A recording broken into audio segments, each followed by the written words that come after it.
Hello, everybody, and welcome to another episode of Kicks and Curb podcast, the Liverpool transfer saga edition.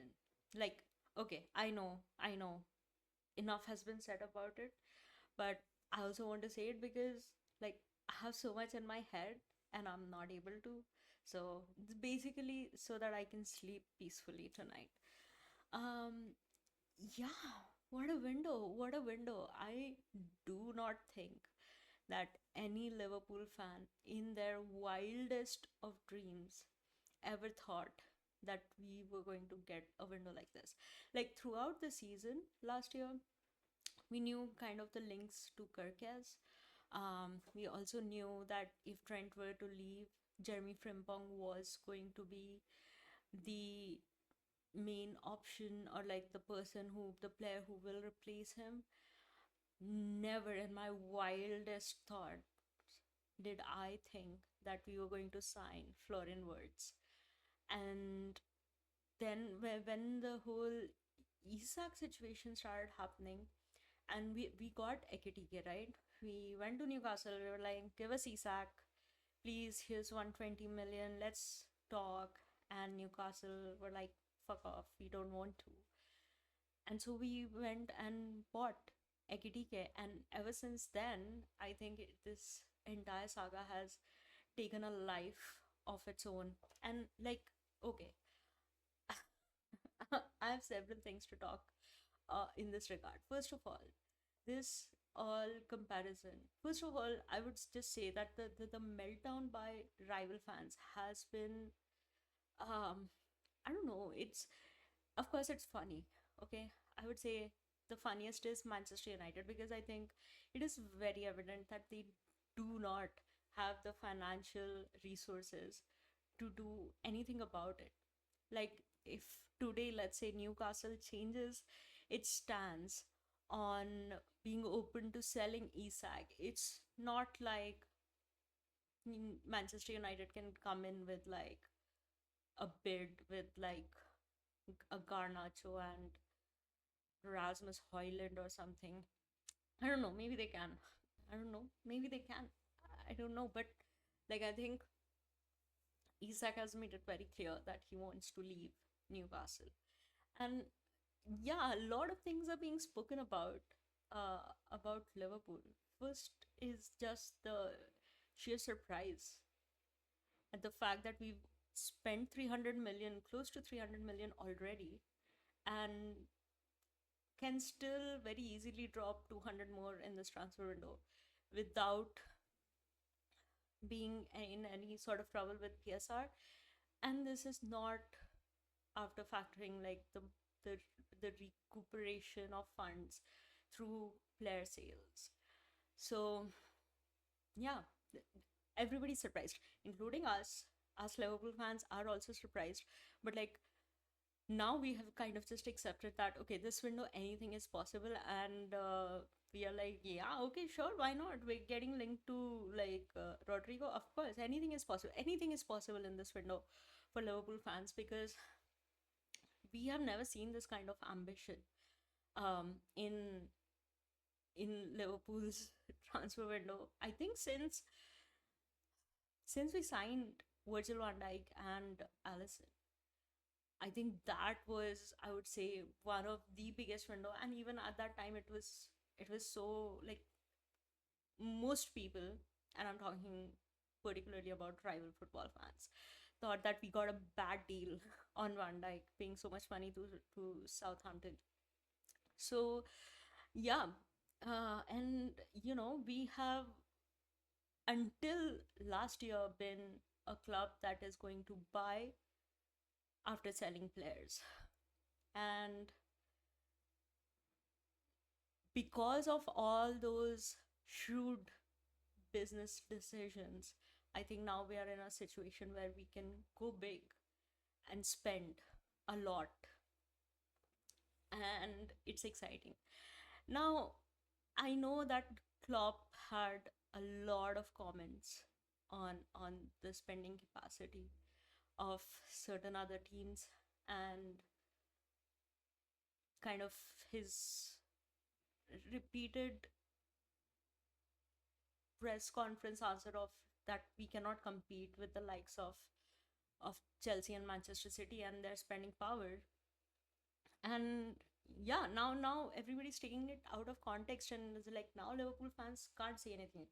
This summer, yeah, of course we can't, of course we are dropping so much money, but like, I was listening to, I have been listening to so many, like, just random panel shows that happen on football, which is primarily of other club fans, because like I know what Liverpool fans are saying more or less.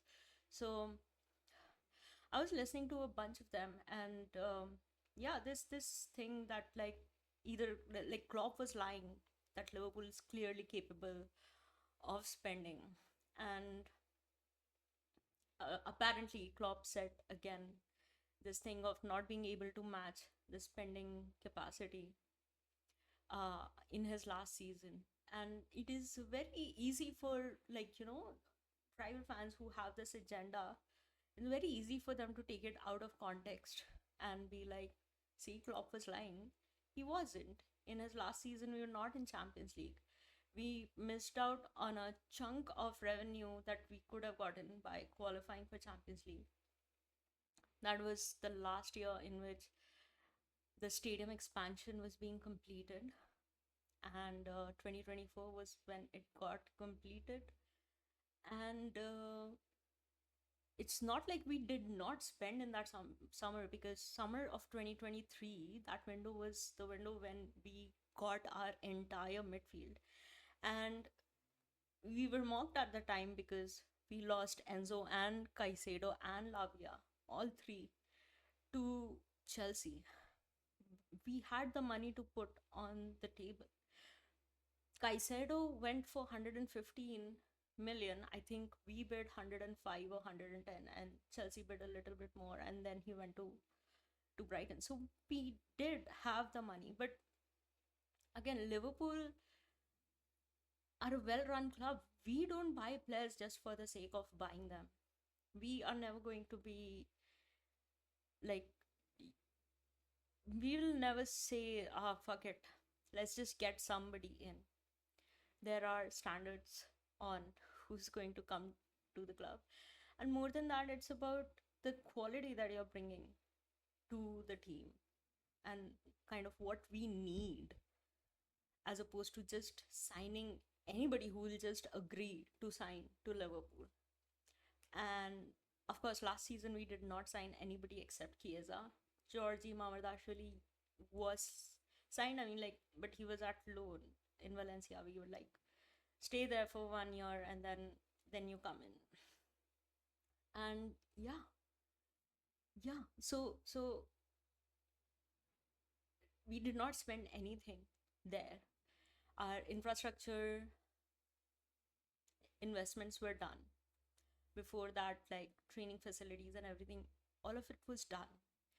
And then now we are like, because the stadium has been expanded, the revenues increased, and because we won, because we qualified top of the league phase in Champions League, plus we won the league, we got a lot of money.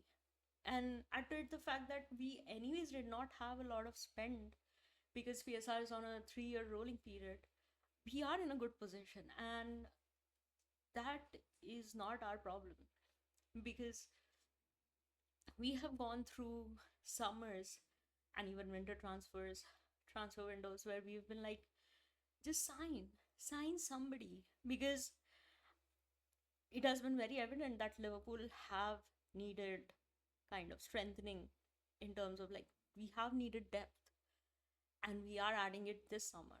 We were just not like, let's just buy anybody. And so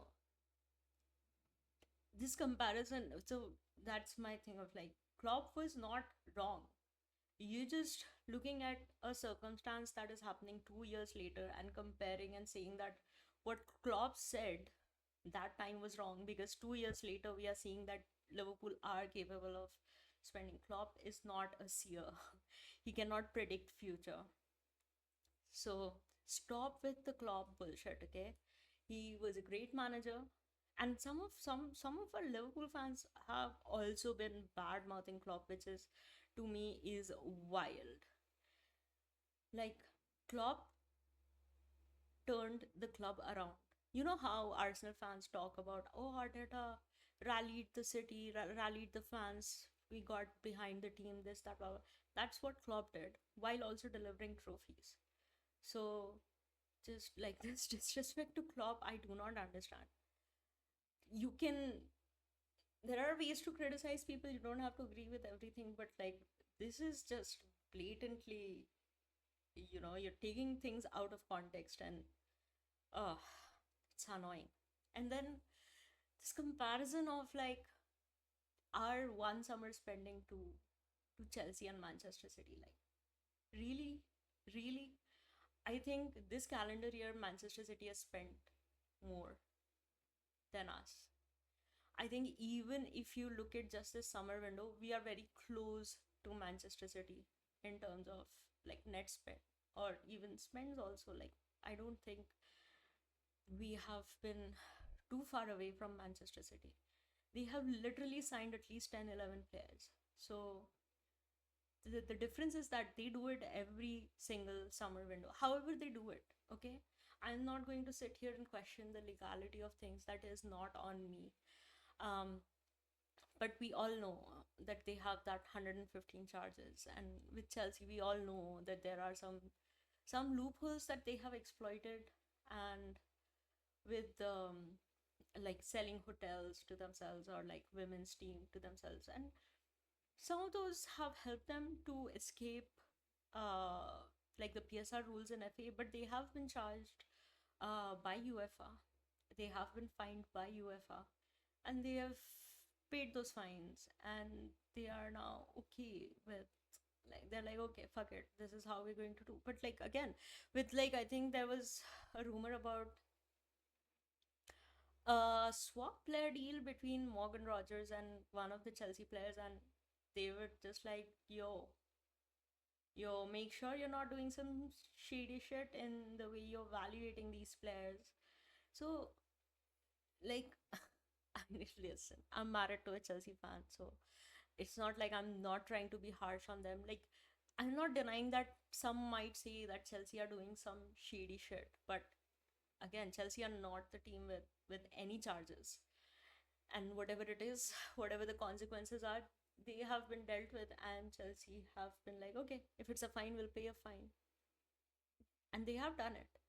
So one summer in however many years, when was it that Allison and Van Dijk came in? So like, Van Dijk was in the team when we lost that first Champions League final to Real Madrid, in which Gareth Bale scored. I think it would have been 16, or no, I think 17 or 18. And then we were like, now we gotta get Allison as well.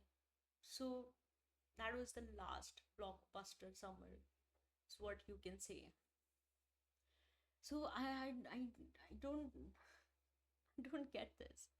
And again, when I talk about rival fans, especially, so like, I will say Manchester City fans, you do it every single season. You almost do it every single transfer window. It's not even like, you won't, if you've spent big in summer, you won't buy anybody in. You literally spent money on four players in the winter transfer window in 2025, and now summer you've again bought five, six players, and we really are, like, recently got another addition of James Trafford to Manchester City. So like, you literally do it every single year. We are doing it once. For Chelsea, I will say yes, Chelsea do it, but like, look at look at how well Chelsea sell their players. Okay, so they have identified that they can be like, we are going to get these young players, and we're gonna pay them, we're gonna get them on like really low transfer fee, put them on really low wages, like good enough where they can be like, okay, yeah, this is a lucrative offer, but not high enough that if they want to sell them to anyone, it becomes a problem. and then they have this entire army of people, army of players to loan, or they just sell them at massive profit. Like, what prompted Arsenal to literally double their money on Noni Madueke for Chelsea? Chelsea sells so well. Yeah, everybody calls, oh, they've sold a billion pounds and this that, but I mean, their net spend is still within, like, they're not violating any PSR rules. If they are finding out loopholes to cover their tracks by hotels and women team sales. And yeah, and now they're champions of the world, and they are in Champions League for next season. And they were so successful in both the tournaments. Like, who thought that Chelsea were going to win the Club World Cup, playing the final against PSG? No one did. No one did, but they did. And it wasn't like, oh, PSG played bad. Chelsea absolutely destroyed them. So you might not agree with the tactics of how Chelsea are doing this, but they're at least making progress. So, which brings me to Arsenal fans again. Like, your manager again has spent close to like what, 900 million now.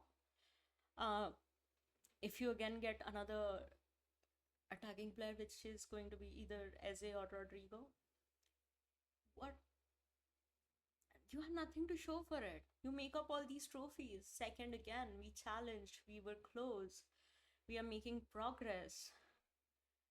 It doesn't matter. You are the reason that people now remember who finished second. If I were to ask anybody today who finished second in 2015, nobody remembers. They'll tell you who became the Premier League champions in 2015. They'll tell you who won the Champions League in 2015, but nobody remembers the team who comes second. But it's like Arsenal fan PR is so strong that now, like 10 years down the line, we'll still remember that Arsenal did a three-peat of second again. So I don't understand. And this, okay, Isak situation, it is no secret that Isak was their dream target. Like, it has been. They have been talking on and on throughout the season. They were like, if Newcastle does not get Champions League, Isak will leave. He will leave. And then Newcastle qualified. They got the fifth place spot for Champions League, and they are in the Champions League. And so Arsenal were like, okay, now they've got Champions League. Isak wouldn't want to go. Newcastle won't want to. Those are two different things, by the way. Here's the situation we are. Newcastle still don't want to sell him, but Isak wants to go. So it was both. It was both. They were like, Isak got Champions League. He wouldn't want to come. He wouldn't want to come to Arsenal, and Newcastle are not going to want to sell him. So you went for Gyökeres. Listen, I'm not going to sit here and pass judgment on Gyökeres. Okay, I know it's a different league and like a lot is being said about this, but like Arsenal, I think this entire season we've heard about how Arsenal fans have been saying over and over and over again, like since Aubameyang left, you've not had a proper out and out striker. You've got your guy now, and how they have also said that as long as we get a striker, we will win the league. I don't know about their league winning chances, okay, but the copium to be like, we anyways did not want Isak, like watch Liverpool spend so much money and then find out that Isak has an injury record. Bro, we play in the same league. What the fuck are you talking about? Like when Liverpool and Newcastle played, I very clearly remember Robbie from AFTV was like, Liverpool are so lucky to play Newcastle without Alexander Isak present. So we know we play in the same league. We know who is out of the league, who is getting injured. We keep track of those things, and our scouting is amazing. So we are going to have we would have had look on all of those numbers. So let's not pretend, Arsenal. If at the start of the transfer window, the stance of Newcastle was that yes, Isak has just had back to back blockbuster seasons, and we are going to sell him so that we can essentially make him the Jordi Coutinho. Tell me right now that you would not want your management and your manager and your sporting director to absolutely throw everything in their power on Isak to get him to that team. To that team. You wanted Isak to be wearing that number 14 shirt more than you wanted Jokeres. Now that you've got the striker that you wanted, who is, let's be honest, I would not even say he's your second choice striker. He became second choice because of your presumption, or the fact that you could have had talks with the players and he actually did not want to come to Arsenal. Could be either. So it could be. So since like you were like Isak is out of the picture, your manager wanted Sesko. You just did not want to spend that much money. So technically, Jokeres is your third choice striker. I'm not saying he's a bad player. It's a good thing that you finally got this missing piece that you have been talking about for so long. Again, we've gotten tired of it.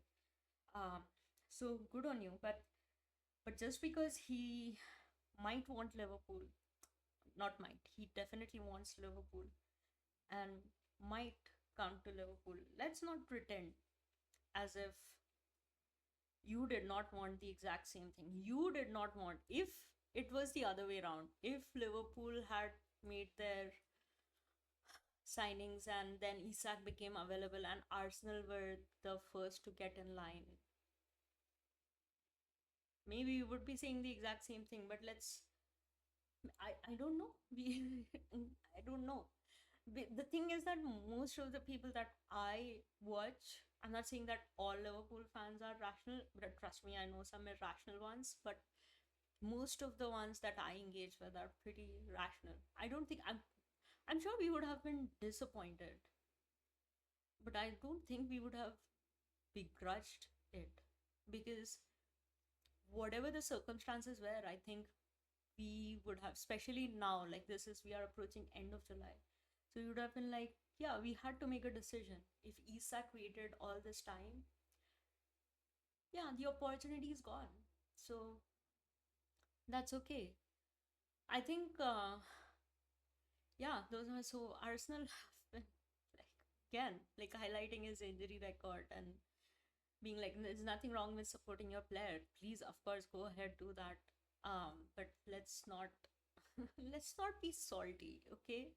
I know you're salty because of last season, but again, last season was not our fault.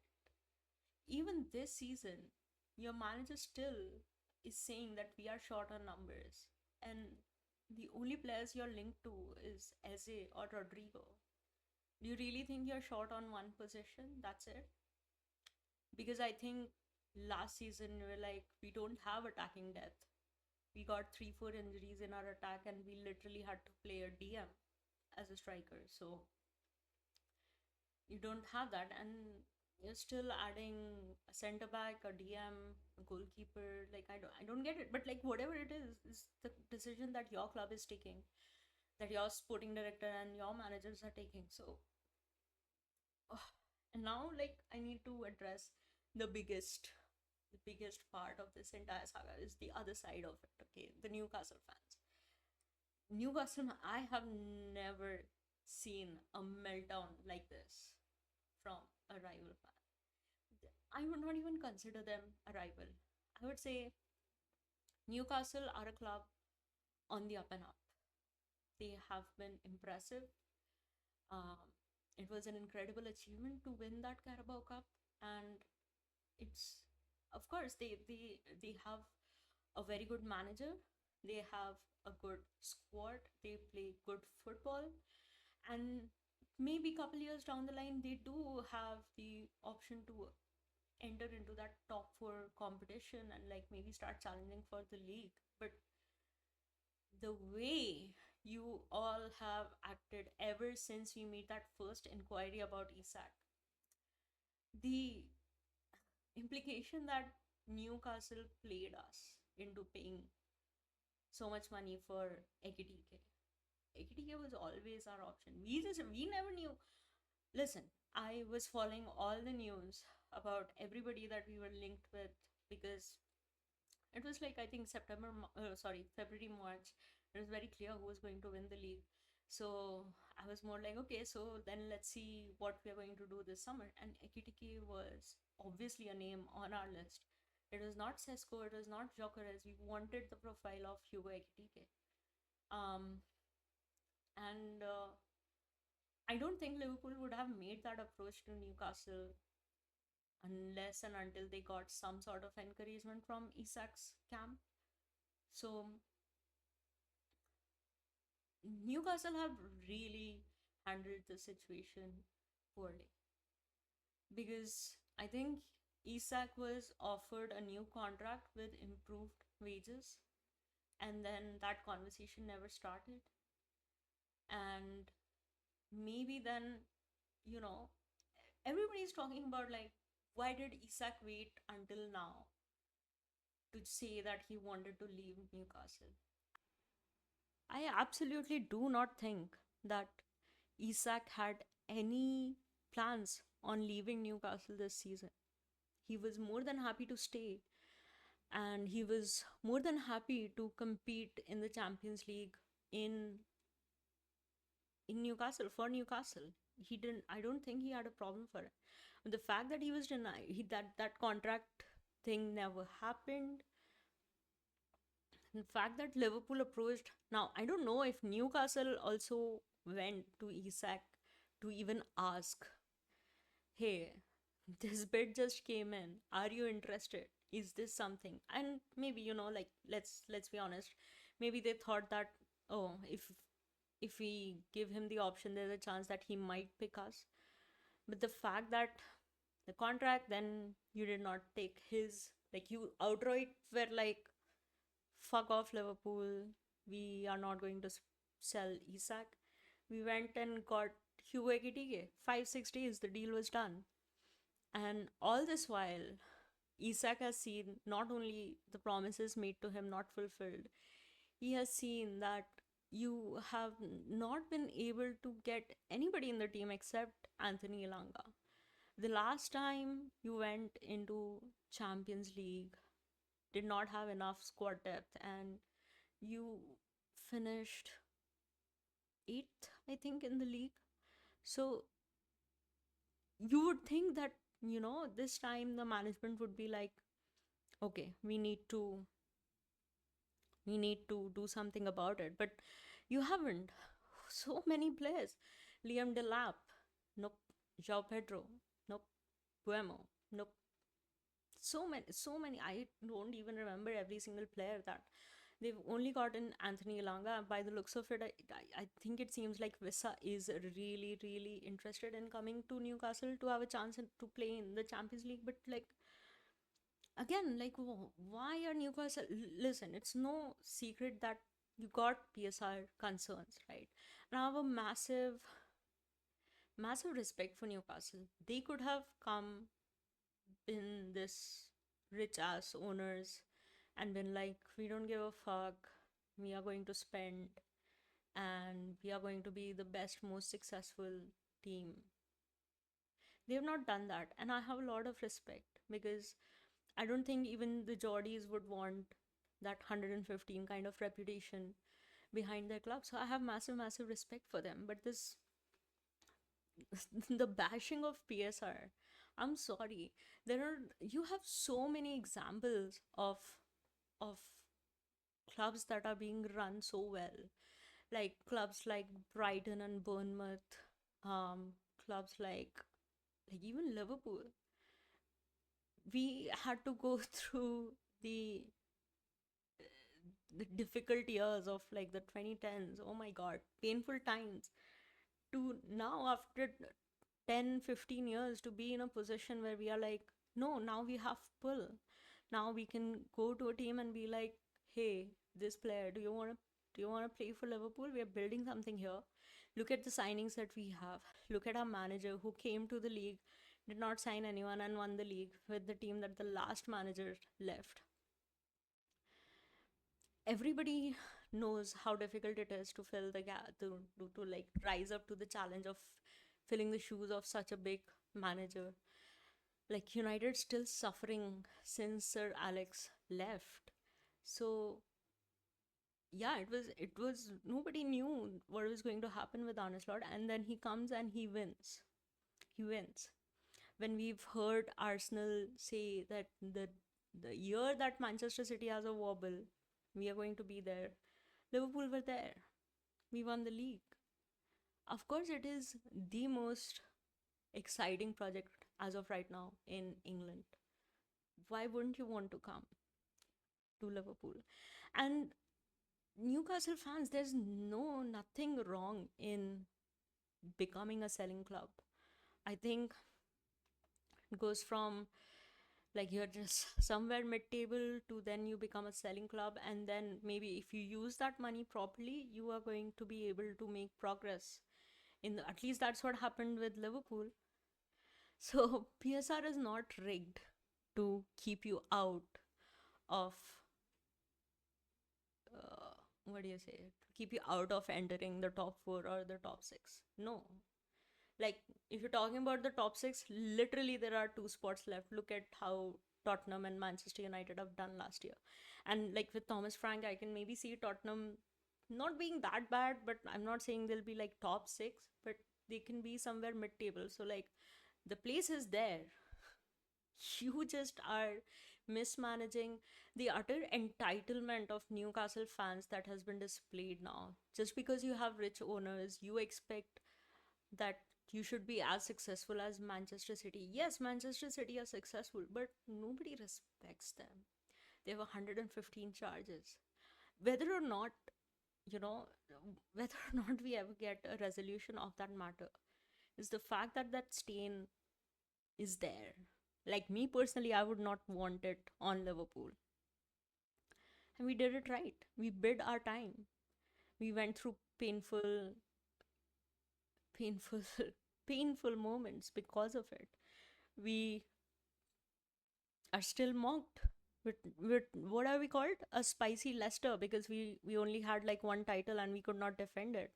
Now we have 2 titles and you cannot, but like this time we are in a position where we can strengthen, and we are strengthening. And yeah, Isak wants to join this project. Why wouldn't he has the current Premier League champion who've just gotten one of the best exciting creative attacking midfielder in Germany, if not in the world, to come to leave Bayern and come to England. They have retained Virgil van Dijk and Mohamed Salah. They still have Allison. They still have um, Robbo. They have good players. They've retained most of their spines. Trent is gone, but they have gone and gotten a replacement, and every single problem area that they had last season they have improved on. Newcastle haven't. So it's like how Eddie Howe said that footballing careers are short, and he understands that. So you need to understand it. Weren't you also the same fans who said that Liverpool fans are so entitled that they are reacting to Trent the way we were reacting? I'm sorry. Trent Alexander Arnold ran down his contract. Your player is like, I know I'm in the Champions League with Newcastle, but if I make this move, I might have the option to go on and win the Champions League. I am 26 soon to be. I am entering my prime. Newcastle have not shown any ambition in terms of squad depth that they can build. They have not delivered on the promises that they themselves made to me. So, yeah, why would I not want to go to a better situation? Why wouldn't I? And that is fine. That is fine. Every single club has gone through that. Hazard wanted to leave Chelsea to go to Real Madrid. Coutinho wanted to leave Liverpool and wanted to go to Barcelona. And even then, like, I'm not going to sit here and say that Liverpool fans were not angry about Coutinho leaving, but I think in hindsight, we are able to appreciate the fact that Coutinho money was properly invested in the team, and now we are where we are. We still have those players, and again, like, this thing of, like, why are you again going for players when you have PSR issues? Okay, you have PSR issues, you're aware of it. Why are you going for players that are going to be like also admired, and like top clubs would also want to sign them? Like, why are you going for that? What happened to your scouting that you can't get like a Tonali or a Bruno, like players who you bought for cheap, and now they've become great? Livramento, like, that is what, like, take the money, and it's going to give you so much room in in like developing the squad. Like, two steps forward, one step back is still one step forward. I don't know why Newcastle fans cannot appreciate and understand this. So, like, you don't need to be this bitter about the rules. I have a lot of respect that you're following the rules despite having the richest owners.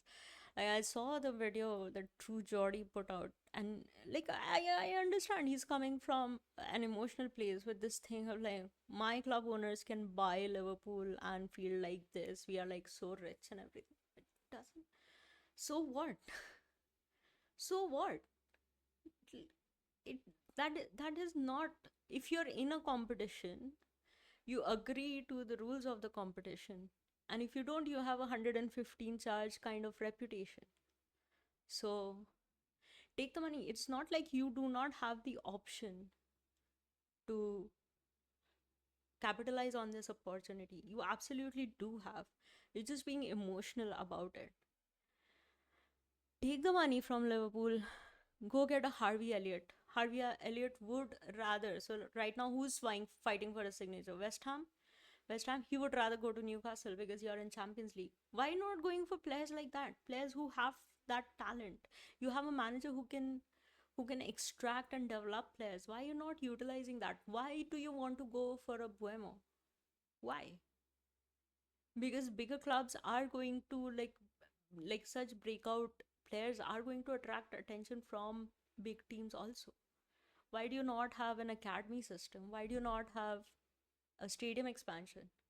Those are literally the things that Liverpool did to increase our revenue, to increase our pull. Like, we got Van Dijk and Allison. Salah was not a world class player when he came to Liverpool. Neither was Mane, neither was Bobby. They all became legends at Liverpool. We never, like, I would say, in terms of quote unquote finished products, the only ones we got were, uh, what do you say, Van Dijk and Allison. We got Robbo from Hull City for like what, 8 million something. Trent was an academy player. Curtis Jones, academy player. Harvey Elliott, again, like, very minimal amount. We bought him from Fulham Academy. Why do you not? What is your scouting team doing? You don't have a scouting team. You don't have a football director. You don't have a sporting director. You don't have the hierarchy. Eddie Howe cannot do it by himself. He might be a good manager. He might have good instincts, but like, to put the pressure of like managing the team and also scouting and like making these decisions and everything, it's difficult. You're asking too much from him. And I wouldn't be surprised if like this kind of atmosphere, like this starts affecting the dressing room, because the fact that you've not signed anyone is clear to everyone. Everybody's talking about it. So get the money, get some room. If you have like you have made bids for players, right? So like, you, let's say you already have like 100 million that you can spend this year. If you get a 150 out of, that's 250 million that you can spend in this transfer window. Let's say even if you like spend 200 on like 540 million players, That's squad depth. If one player can, and like, get raw players in. Eddie Howe's a great manager. Did you think that Livramento will become the guy that he is? Did you think that Tonali was going to be the player that he is? They all came young and they all came cheap to your club, and now they are big assets, and you can make profit on them.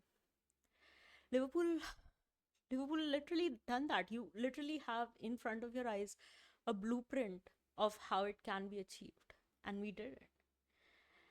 Which brings me to my last point. I know this has gone on for too long. Should have prepared a script, but I did not because I wanted to speak from my heart, you know? So, brings me to my last point, which is like this thing of like, oh, Liverpool are like, this is like career mode. Liverpool are ruining the transfer window. Liverpool are like, what is the point of even playing if Liverpool can do this, that? We're not doing it illegal. You will throw as many finance auditors as you can. If you really want to know how Liverpool are pulling this off, go to X, look for an account for a person called Mo Shatra. He has explained in excruciating detail how Liverpool have been able to have this kind of budget. He's explained it very well using excels and stuffs like screenshots and everything. So there is detailed information. If you are not a reader and you are a listener, go to Anfield Agenda where he had a talk with Craig, and yeah, watch it. So we are doing this legally. We are doing this once. The only reason everybody is rattled is because we are adding quality. We are either upgrading the positions where we already had people, or it's just adding better quality where we did not have anyone. Or even if we had, like, we're adding a different profile. Like, I think so was like last season as Cam was not bad. I think we all could appreciate and see what Zoboslai did on and off the ball. But what did Arne Slot want? He wanted creativity from his 10. Who did he get? He got Florian fucking words for it. That's that's what Liverpool is doing. And Liverpool have no problem being like, okay, if let's say right now it's short a defender, if we think that we would rather wait for Gehi to come and join us for a free next season if Crystal Palace don't drop their price or whatever. If that, I don't know what happens with the center back situation, but like, you will not see us do panic buys. We are going to use our academy. We are going to play different players out of position or something like that, but we'll not panic buy because it doesn't make sense. And again, what I will say is that it's not our fault that all the other clubs who are in this title race with us, talking specifically about Arsenal, but like Arsenal, Chelsea, Manchester City, all of them. Although Chelsea is a exception, I'll explain my thought process. Okay, not our problem that you have added players. You've continued to spend, but you've not added quality. You've not raised your floor. You have not, like, you're not adding quality. You say that you're like, even this summer window, right? They're like, okay, Kepa is a backup keeper. Okay, but like, ask yourself a question, and I'm not saying that this is going to happen, but if David Raya were to get an injury for the season, let's say 6 months of the season, are you comfortable about your chances in the title run with Kepa as your keeper? Maybe you are. I mean, it's up to you, but like, that's what I'm saying. Are you going to be happy with so okay, I think Noni Madueke is going to come and play left wing for Arsenal, but let's say he's a Saka replacement. So do you think that if Saka were to get injured, Noni Madu, you would be confident about your title chances in using Noni Madueke on the right wing? You don't add backup players, you add quality, you add players of the caliber who's going to challenge the person who is in the starting 11, who's going to show who has enough talent or maybe brings a different kind of quality to the position where you have like you can adapt your gameplay by using different people. It's like Endo and Gravenberch as a DM for Liverpool. Gravenberch is very forward moving kind of. He's going to go tackles, and then he's going to drive the ball through the channels. Endo's not going to do that, but Endo is going to put his body on the line and make sure that nobody's able to score. He's the best closer for Liverpool. And so there are going to be matches where we need a DM like Grav, and then there are going to be matches where we need Endo.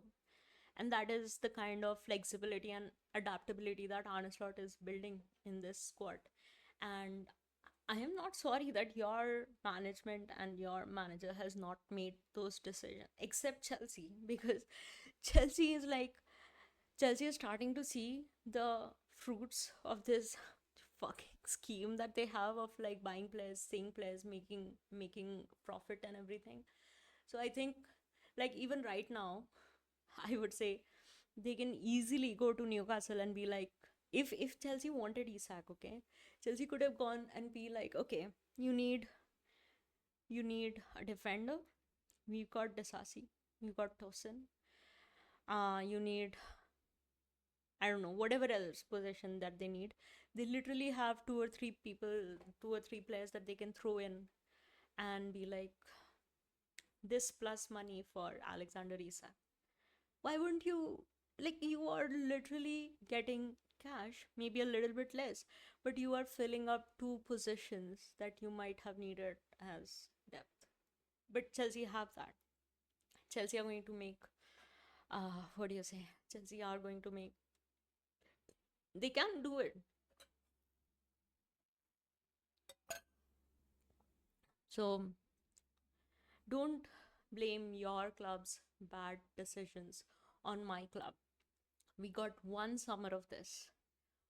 I don't I don't know. I don't think that we will need to spend this big next summer also, or like upcoming transfer windows also. But I don't think that even if we do need one or two additions, we will be cash strapped to get those players in. And that is how you build a legacy. That is how you build financial, that comfort level that you can within the parameters of the rules. So I know haters gonna hate, but yeah, I don't care. I'm buzzing. I am excited. And yes, this is after the AC Milan Liverpool game, which we lost, which I'm okay with. I do not care. As long as nobody's getting injured, which like Joe Gomez did. He has a minor Achilles injury, and I'm concerned about that because Joe Gomez right now is 3 out of 4 center backs, which I think we need if we were to compete in a season. And I know Arne Slot said that there's a chance we might not, but it could be like, oh, we're not gonna show our cards or anything. So I don't think we go into the season without another center back. But yeah, there are things that concern me, but the result was not one of them. This is preseason, this is experiment, this is also like getting in minutes uh, for those players. It's also for the manager to see players and make decisions, who stays, who goes on loan, who can we use where. And that's okay. As long as we are doing that, I'm okay with that. Lose all the games you want to lose in the preseason. I do not care. I don't care. As long as we show up to the first day of season determined to win and retain the title, I'm okay with it. Gotta do what you gotta do. That's it. I think it's gone on long enough, close to 1 hour. So, yeah, thanks for listening to this, if you even listened to this up until now. And yeah, we'll see you. The spa race is tomorrow, so we'll see. Thank you for listening. Until next time, bye.